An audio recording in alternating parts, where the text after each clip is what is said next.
So, growing up, my grandmother always told me stories about her childhood in Italy. She was born in 1944, just as World War II was ending. And there was one story that always stuck with me. So, when my grandmother was growing up in Italy, and she was the youngest of 7 children. And it wasn't until she was 11 years old and she was getting on the plane to come to America that she found out that the woman who she thought was her mom her entire life was actually her older sister.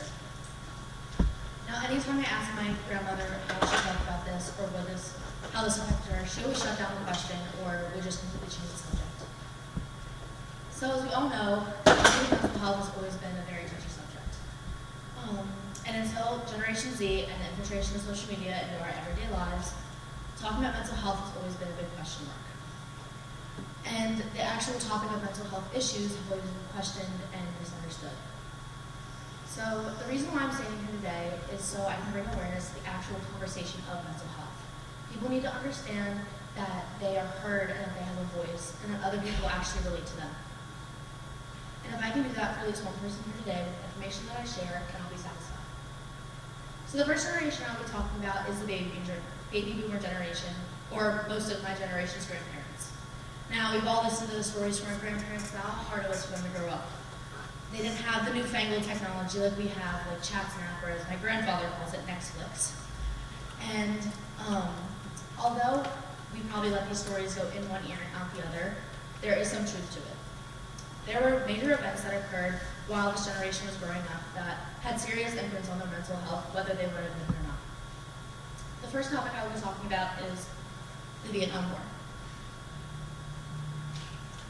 So, for many baby boomers, some went off to actually fight in the war, while others stayed home to protest the violence that America was involved in. And because of this war, scientists actually were able to explore how PTSD, or post-traumatic stress disorder, which is what occurs after someone has been through a traumatic event, how it affects the brain.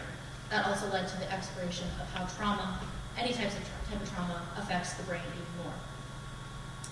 Now, even though for our generation, Generation Z, my generation, it would make sense for a therapist or talking about your feelings would be important, but to them that was a stigma and that was considered weak and taboo. The next topic I will be talking about is the Civil Rights Movement.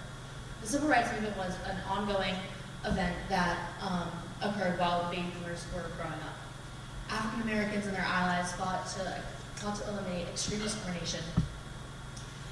On the psychological level, African American psychologist Kenneth and Mamie Clark discovered that prejudice, segregation, and discrimination caused a severe self-hatred and a sense of inferiority for young Black children. This once again caused severe mental imprints on these kids' mental health, but it still wasn't normalized to talk about it with each other, or with anyone for that matter. That brings me to my next topic.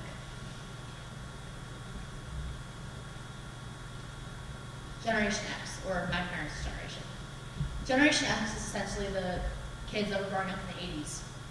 They had new advanced technology, and although technology was advancing with computers and video games like Pac-Man and Tempest, the conversation of mental health still wasn't where it needed to be.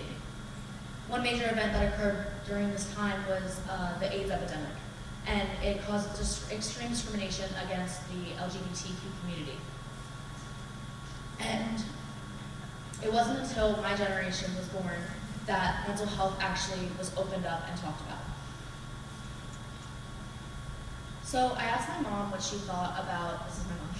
So I asked my mom what she thought about my topic and how mental health was talked about when she was growing up. She said that it wasn't talked about nearly as much as it is now, and overall, she felt that she could talk to her parents, but she didn't actually know anyone close to her or at her school that dealt with mental health issues. So, Generation Z, and how we've changed the conversation. So, as you all know, Generation Z is very familiar with social media, and it's a big part of our everyday lives. And social media essentially has been a blessing in our lives because it's allowed us to connect with people from all across the globe and has allowed us to relate to other people that we're feeling the same as. But social media has also been a curse for our generation because we have access to every opinion, photo, blog, video, or conspiracy theory that goes along with major events that we've had to deal with growing up, such as cyberbullying, school shootings, and COVID-19. And what makes us different from other generations is that we have found that talking about mental health has been more important than ever. And being able to connect with each other about the trauma from these events has helped us all grow as people and helped older generations understand the importance of talking about mental health. This brings me to my last topic about how my mental health journey has connected to my life.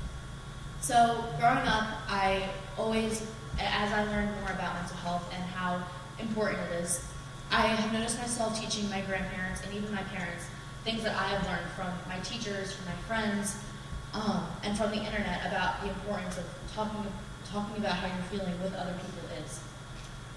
And whether it's a good or bad thing that the conversation is open, it's important that people understand that they do have a voice and that they are heard.